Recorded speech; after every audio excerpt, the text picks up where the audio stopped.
I'm in a speech competition called speech competition for Toastmasters International. I'm in the quarterfinals coming up on March 11th here. If I win that one, then I get to go to the district. And if I win the district, which is basically the semifinals, then I get to go to the World Championship, and that's in Paris. I think I'll fly a young buck out. That'd be crazy, bro. I don't know if I'm gonna get that far, but we'll see how it goes. Cool. So, right, my speech on addiction, and in order to kind of explain it to you guys, I have to kind of go back to when I was 22. So I'm 25 now. And what happens when you turn 22, or for 18, a lot of people, right? So for me, 22, I was on top of the world. Just finished school, graduated school, was feeling really good. My relationship was at an all-time high. I was balling on the field. So all those things were going really, really well, and everything was kind of figured out for me.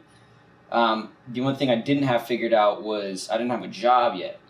Right, and I was looking for a job and trying to figure that part out. But other than that, I felt pretty confident with what was going on. And also, I got into B school, which was sweet, right? But what they don't tell you after you turn 22 is that you're at like the top of a mountain, and then you crash, and you're at the bottom again. You're a basic bitch, you know. Like 22 is like the end of childhood.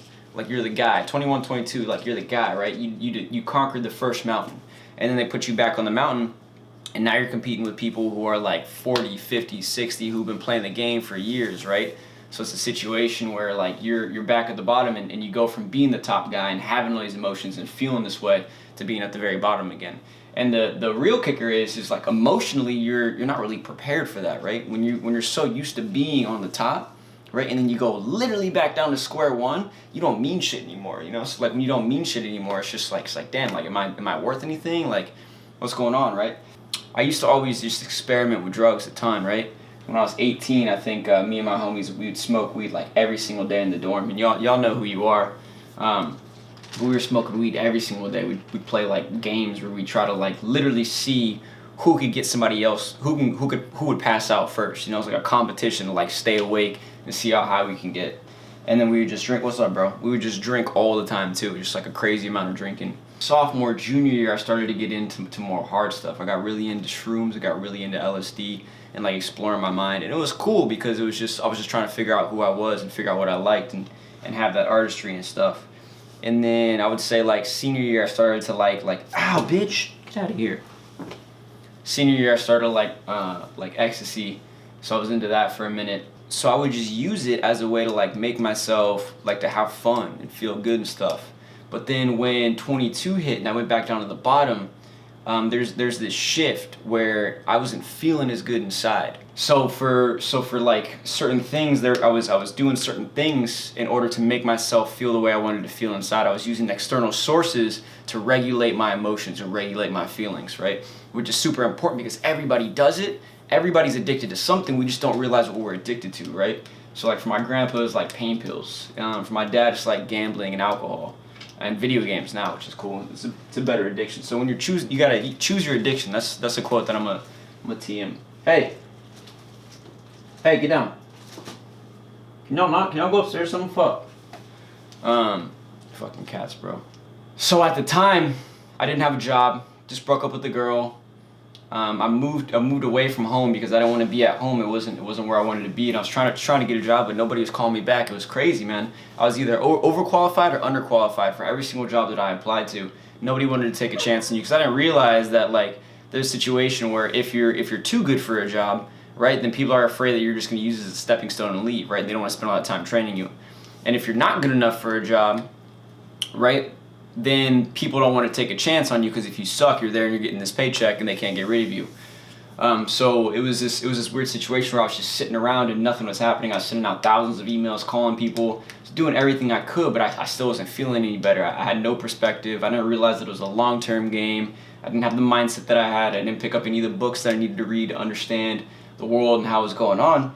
So I wasn't feeling good, so I started to drink, bro. I would get through a fifth in like 3-4 days, and I would just continue to do that like every single day, so that way I could feel better. And I was just watching just a massive amount of Shameless. If you guys have ever seen that TV show.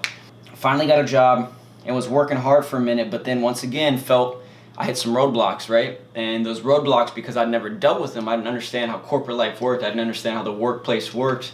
and all that stuff function, I found myself I was smoking every night so I could sleep because I was anxious. I was waking up in the middle of the night. I was worried about the next day. I was constantly worried about getting fired, which is ridiculous because nobody's gonna fire me. And then it was at that time that I didn't really have any friends. All my friends moved to New York or moved to or like we're still out in LA and Orange County. So it was like this thing where I wanted to hang out with new friends. So I found new friends, man, and they were into doing blow and stuff. So I was like, fuck it, man, I'm into that too, and I would start doing it. But I've never felt a drug that's more addicting to blow, man. Like when you're on it, you just like there's nothing that can stop you. You're just, the confidence level is so high. I could talk to anybody I wanted to talk to. I could say anything I wanted to say. Like there'd be dudes who were like 6'3", who were just fucking gigantic, and I'd be popping off to them.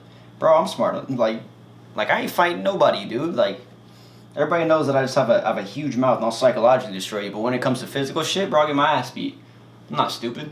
Really, I just started using it because I wanted to feel that way all the time. And then when I'd come down and when I was off it, bro, I didn't feel as good. I felt like shit. I wasn't as confident. I wasn't as happy with who I was. I had to dig down and like figure out who I wanted to be, right? Because I wanted the feelings of being the person when I was on blow. I wanted those feelings, but I wanted those feelings naturally.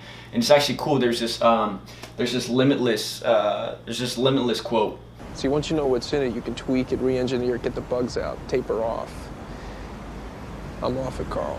What he's basically saying is that like everything that drugs do, everything that externally you put in your body to make yourself feel internally, if you can psychologically mix some wires to train yourself to like hit certain goals and do certain things to get that feeling, then you're in good shape, man. You gotta become addicted to the right things, right? Become addicted to having good friendships.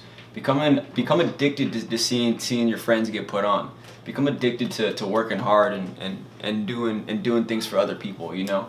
You gotta regulate your addictions, you know? So that's what the speech is on. It's essentially becoming a man and finding ways within myself how I can make myself feel better within by becoming the person I want to be, right? And not looking for that external validation, but doing things that I said I was going to do and accomplishing those goals that I said I was going to accomplish, right? So it's just going to be a cool journey that I go on, and I'm gonna take you guys with me so you can explore it. I'm going to talk a little bit about my process for going through the speech and how I like craft stories and how I write. And I think hopefully people will kind of like take my story and my experiences and my intellect and use it in theirs. You know, that's what I do with other people. I read about your story, I learn about your story. I'm like, all right, cool. Like, how could I add that to my game? How can I be better by adding what you got to my game?